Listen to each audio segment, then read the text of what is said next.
دمها هفتیا سالا درباز بویدا پروسیسا گشتیا تومارکرنا الکترونی جبو هلبجارتن آن هات دست پیکرن و نیزی نهمهان لسروی پروسه درباز دبن.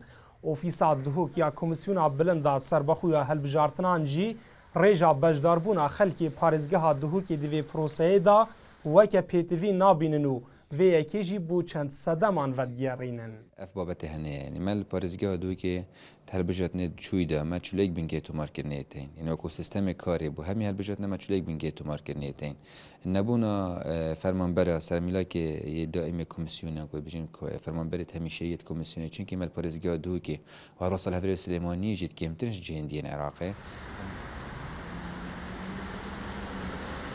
ولاتین باجار دهوکی جی نیرینین هفجودا هنه لدور کیمیا ریجا بجداربونی ده پروسه تومارکرنا الکترونی دا. خدا اسباب خونه چیمه؟ اونا چیمجی؟ برات نین مده ما معلم بدنگ خود کی؟ ما بدنگ خود کی وصام عاشقی و پیدا کن اداره عالمی بکن.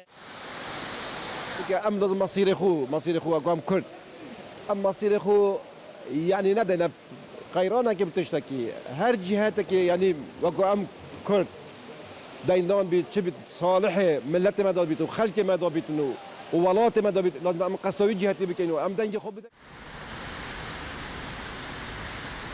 لسنوری پارزگاه دهوکی 14 بنگهین تومارکرنا الکترونی هنو تانها 6420 کسان ناوی خو تومارکریه کود بیت ریجا 10 صده یا بجداریه.